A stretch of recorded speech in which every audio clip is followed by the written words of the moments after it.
Shabbat Shalom. Now is the part where we discuss what we heard from our beloved Rabbi, who really spoke about so many things. I have a question. Mauricio, maybe you know, because I noticed in the verses when we were reading. You're frozen. Can you repeat that? You said, I have a question, then you froze. Okay. Did I freeze everywhere else or just on Miriam's computer? Did I freeze on yours too, Mauricio? No, I think it's your computer, Miriam, your Wi-Fi. It mentions very often, or a few times at least, one it said Mishkan, and then it would say Ochel Moed. Are they both the same, or is one a little different than the other? They're the same thing. So it's all okay. So our rabbi spoke about being counted. Each and every one of us has a calling, has a counting. And we were called to be priests. We were like the Levites. We were not to own property, but we were to have, to be the servants of others. And I think that's something that we've lost in this era, how everybody wants to be served. Everybody wants all the attention. Look at me, look at me, look at what I've done, instead of taking the time to give and to do for others. That's where the true blessing comes. And you can't understand that until you've had a touch from God. I've seen that in my own life. And he spoke about how religions are all about self-denial. And I see that with people who say, oh, I believe in God, and I've given this up, and I've given that up because that's what I think he needs. God doesn't need us to give anything up. He wants us to when we do for him, when we dedicate our life to serve him, we're blessed. We're not given up anything. As a matter of fact, we receive so much more. It's amazing. And what else? He said so many things. But what did you get from it, Miriam or Mauricio? What was your? There's so many things. I don't know where to start. I know. One thing I just really found interesting is just a little, it's not the main point of the thing, but how God protected females, especially in those days when women were not considered really much more than cattle in some ways, and how Israel was being shown how to take women out of that. And when the husband is jealous, I like that whole thing, because if the woman hadn't betrayed or cheated on her husband, she had nothing to fear if she were to drink that liquid, so she was safe.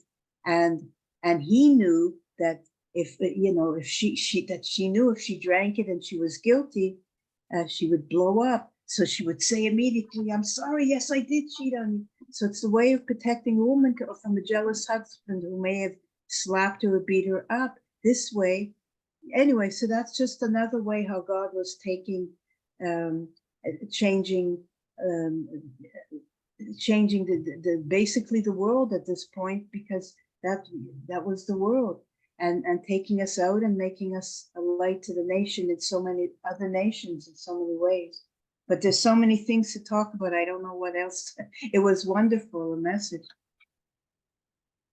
about being counted. Yeah.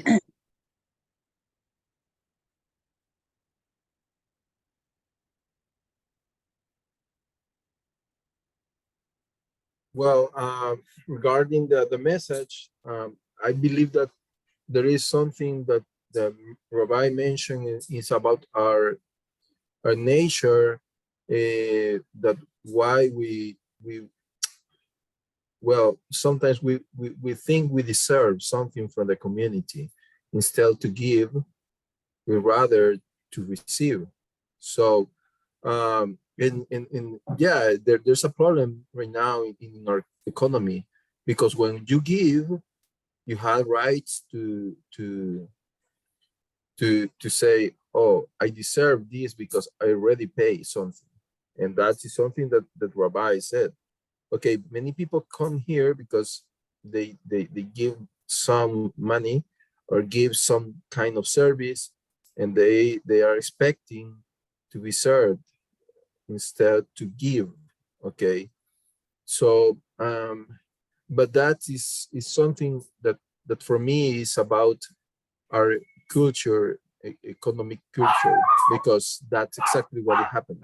Okay, sorry, right now people is working at home. Okay, so uh, we have to make some fix at my house, and they started on Wednesday, but because of the rain, supposedly they had to finish yesterday, and they Oh. couldn't. Oh. So today I have people in my house, and I didn't want to have people because it's something that my Shabbat.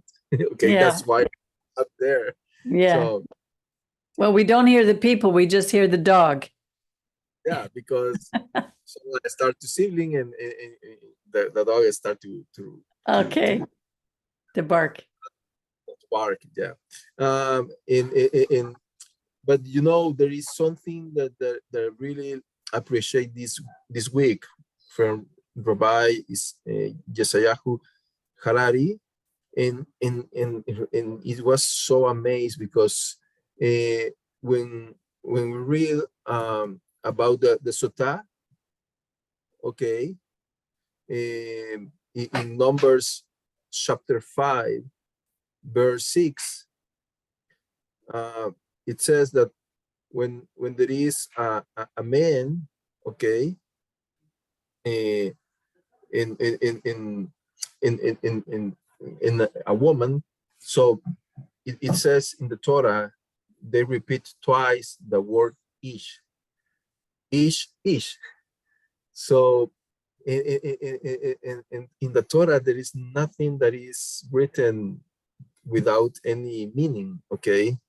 And he says, okay, why the Torah says about ish, because it's enough to say just one ish, a man, but a man who wants to, okay, then it comes to him the jealousy, um, sentiment, feeling, okay, and he said that according to the sages of Israel, this is about that there are two men, two ish in the Torah. One is Jacob, and the other one is Esau. So it says that when these two words are repeated, is because in the man there are two ways of thinking. One is from Jacob, ish, and the other one is Esau. Okay, Jacob goes to the Kohen, and Esau wants to kill his woman, okay, because he just feel jealous, and and this is something that is so beautiful in this portion, because it's like when it's written Sedek Sedek Tirdov, okay, why is Sedek Sedek? It's not enough to say just one Sedek. I mean, one justice. Why? Because the Torah wants that we go deeper in those words. And sometimes, yes, there is something in every man, probably, obviously, if he loves his woman, obviously, that he feels a little bit jealous. And that is something normal. I mean, for example, I remember that when we were remember with Evelyn that in our honeymoon we went to Disney World, and I remember there was a American captain there, okay, and I mean a handsome, tall, and very well muscled man, okay, and I said, okay, take a picture, and in this American captain just took Evelyn in I don't know how to say that, chinear in English, like a baby. Okay. Picked her up? Okay. Yeah, pick her up, but holding her up. Okay. Like a baby, okay. Okay. Okay. And Evelyn says that my face, I didn't say nothing, okay, but my face changed, okay, I'm sure. okay, okay. Oh, what are you doing? I said, take a picture, not hug this man, okay, and that is normal, okay. It is something natural, okay, but in the Torah, is talking because at that time, okay, people, just because they feel jealous, not seeing nothing, not, it's just because in his mind was happening, battling or whatever, they decide to divorce to the woman. So it was like a protection to the woman, okay, and that is a sab in us, okay. When you feel that someone is behind you, that is fear, that is sab, and sab respond with violence, okay. So, but Jacob, no, that's another part of every one of us. Jacob goes to the tent. He was an and Ishtam. Ishtam, Yeah. he goes to the tent, the Ohel Moed, okay, and goes to consult to God and hear his voice, okay. So there is a balance between both. So and this is so amazing because in every area of the men, we have this to kind of men inside of us, okay, because one goes for not thinking, but just trying to conclude something with just because I feel something in my mind. So destruction probably for you is not easy, but in El Salvador, I have seen many people killing another person because they believe, they think, okay, and not try to discuss. They just there is an animal inside of them, okay. In Costa Rica this week, for example, there was a discussion between two neighbors, and that is that they close the water key to enter the water into the house. They just close. Oh. And they start to fight one each other. And when this man start to try to punch the other one get out a gun and he killed the other man. And, wow. and everything is record. And, Wow. and you say, how it could be possible that this happened in this world? Because that is the nature of Esau. Esau is blood, is red. So he wants to destroy everything and not let think the person. So it's necessary to have a balance. And yes, go to the Kohen. And the Kohen made the hocus pocus, right? Right. Because in the because on the water there was nothing. Exactly. Okay. It's just ashes and water. Because the people were so superstitious at the time, they could believe things like that. Yeah. Yes, but sorry, can I say something, Mauricio?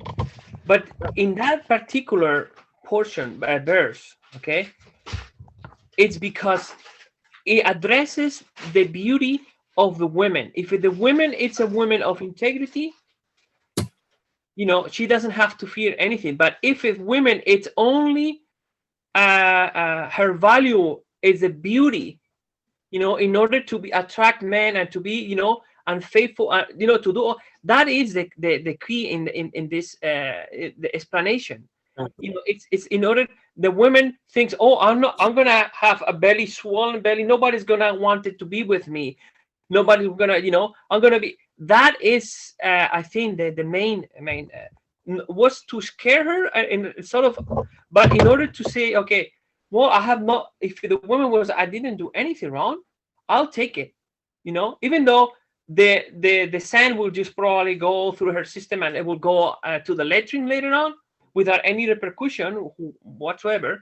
But it was more that the women needed, the women who were like, who didn't care about, whatever it did to that man, but just care about her beauty and her, that shows a different woman, a woman who only, it's, Yes, the other thing also, when in Hebrew, when words are repeated like the same word, ish or kadosh, kadosh, kadosh, there's no, in English, you have good and then better and then best.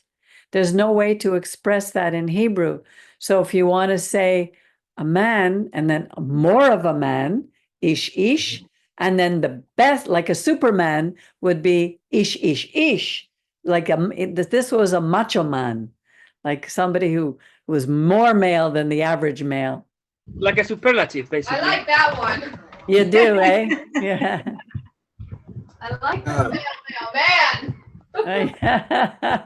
This is how, Yeah. this is why she got, I mean, she chose me. That is in 5 in verse 12.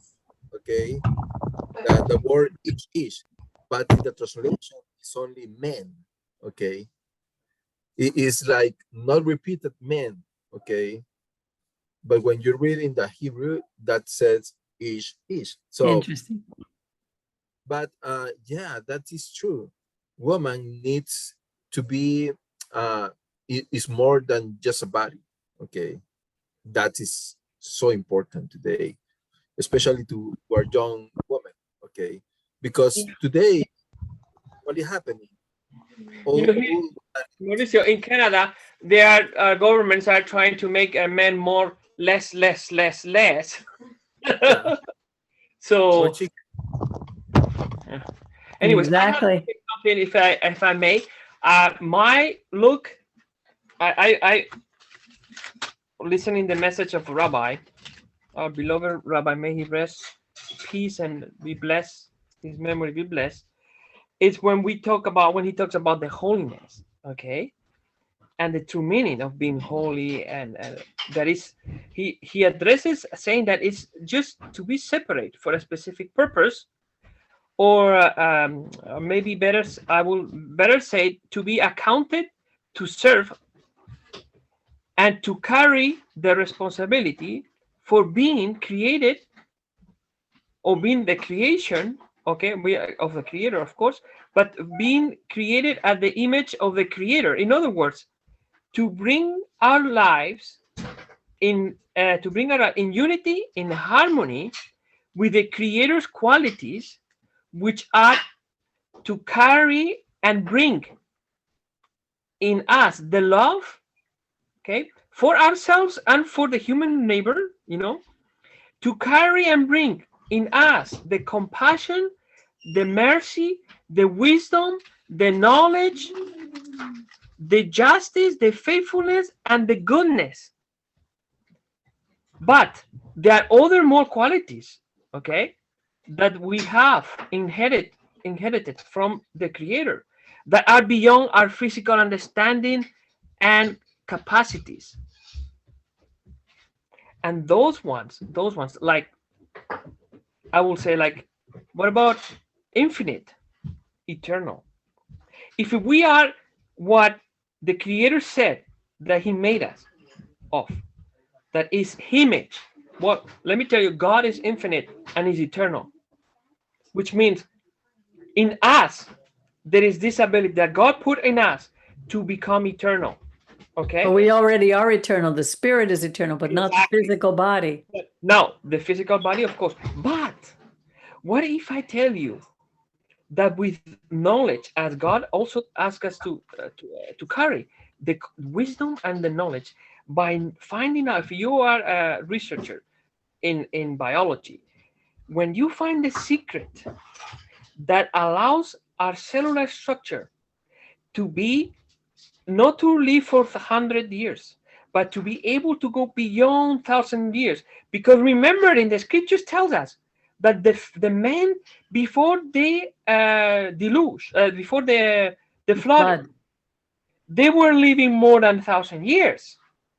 Okay, so now there has to be something that we have missed during all these thousands of years, or something that has make us sort of losing this knowledge of how to maintain our bodies in a sort of a state of how can I say, of a life, vibrating, state, of our moleculars at all level, and all levels. So we have been dictated our DNA. What you're speaking about are things that the scientists have been trying to work on with Yes. genetic modifications. They're looking for that, Yes. but it's not what the Torah wants from us right now, is to have eternal bodies. And to tell you the truth, I don't want an eternal body. Okay, let me continue, because there are more. There are another one that is called unchangeable. Unchangeable?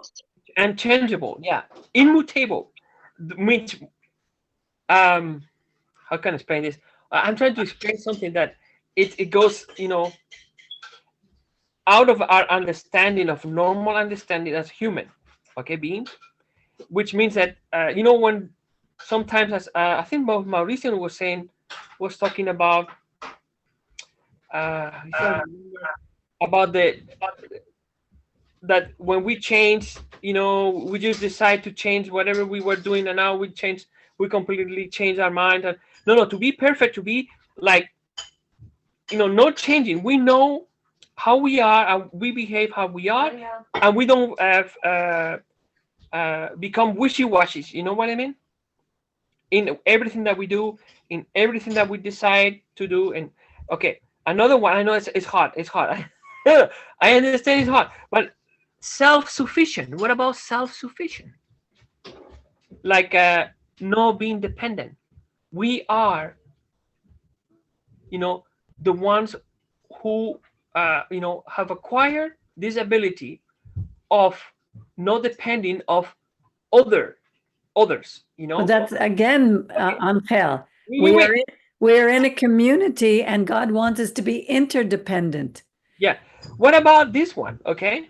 Yeah, we are in exactly to become as part of one, because in general, to become echad, to become unity, it's to become to harmonize and become one with the Creator. But it has to be all of us.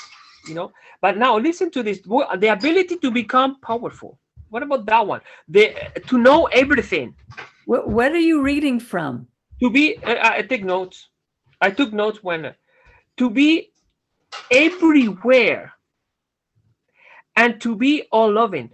And these are all the all the qualities of omnipresence. You sound like you're teaching about Sai Baba. Okay. Sai Baba was everywhere. But look at these. Look at.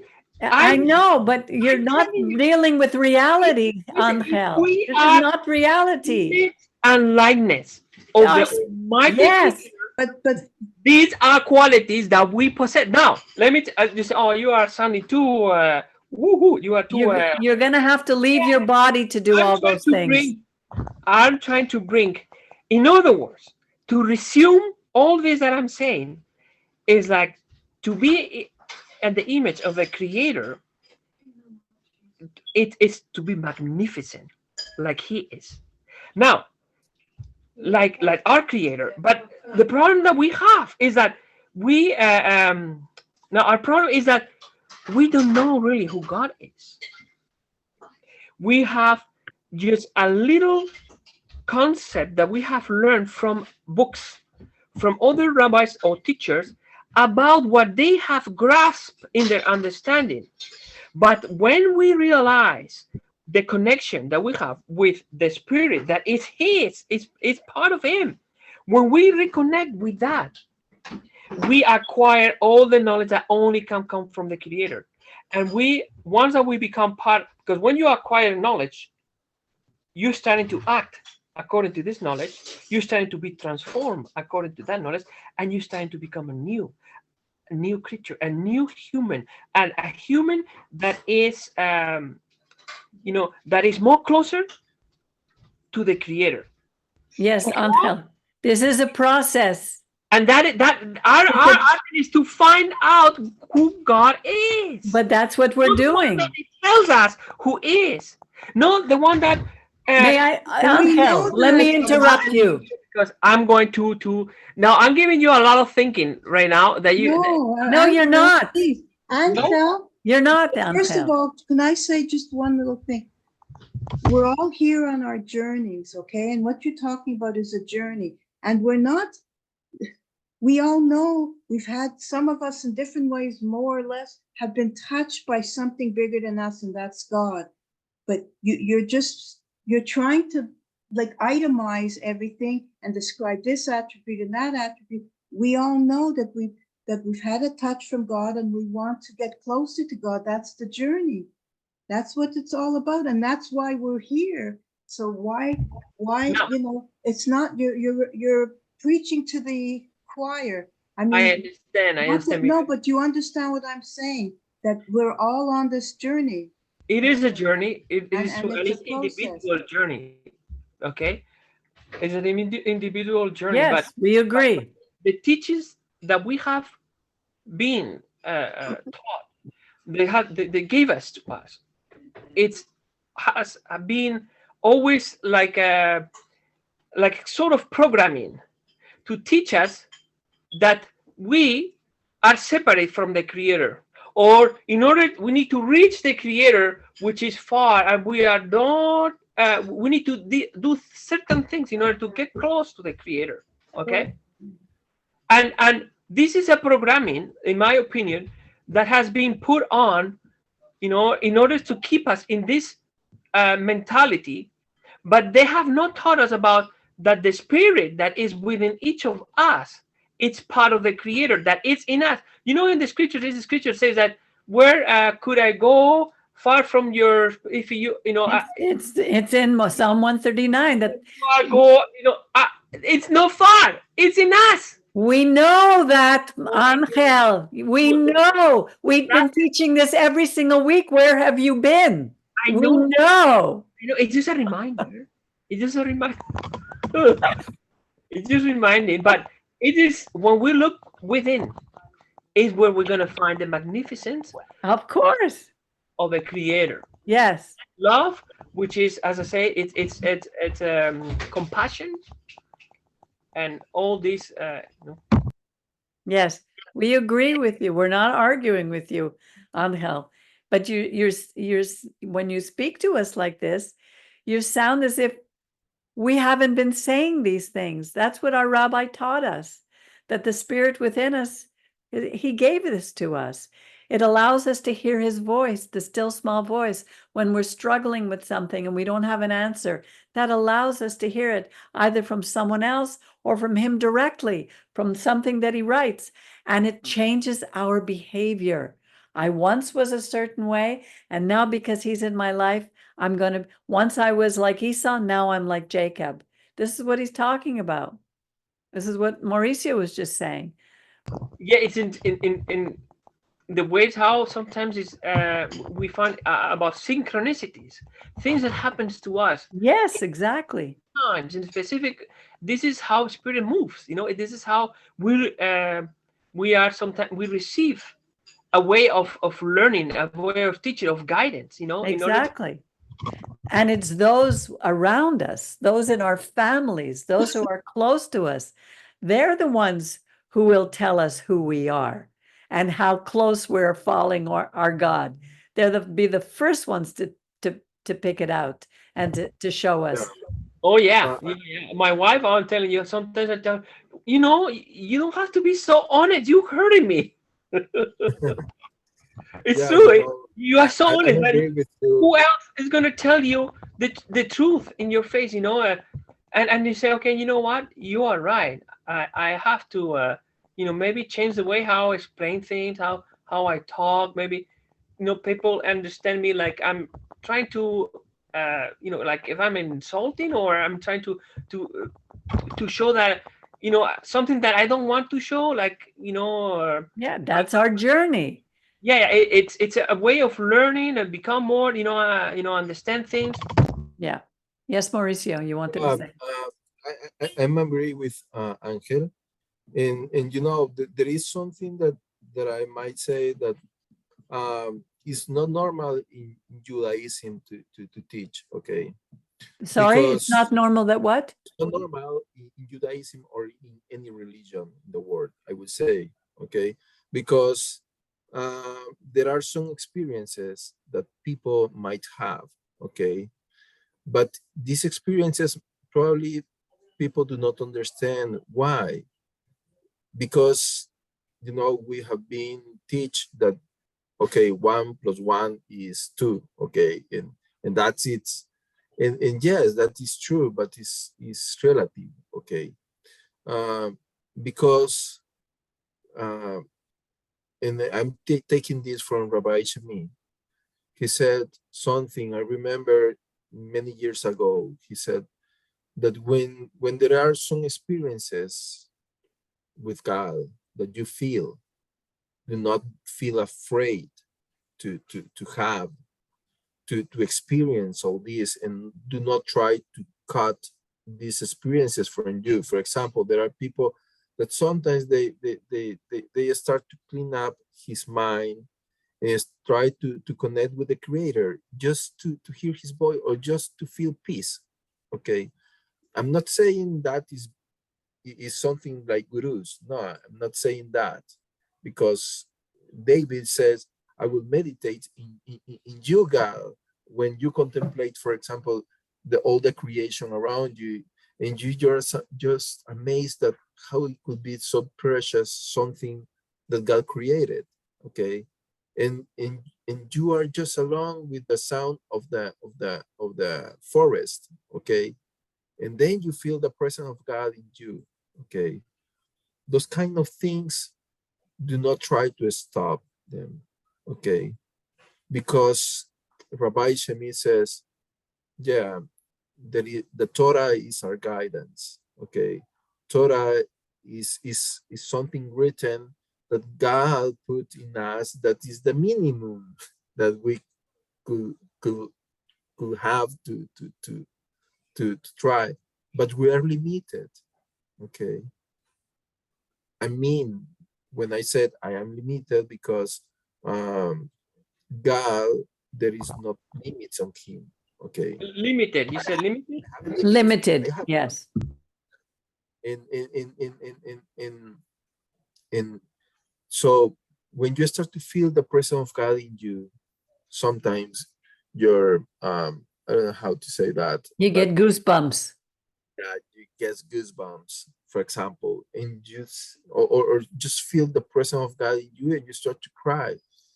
So those experiences are necessary because God is there, and you feel peace, and you go to the Bible, and you will never see that Moshe, for example, feel that those experiences, but says that when he get out, he shines. Okay, so how it could be? So he was before God, or how he could stay, because the Torah says that okay, that 40 days he was at the heel of the mountain without any drink, any eat.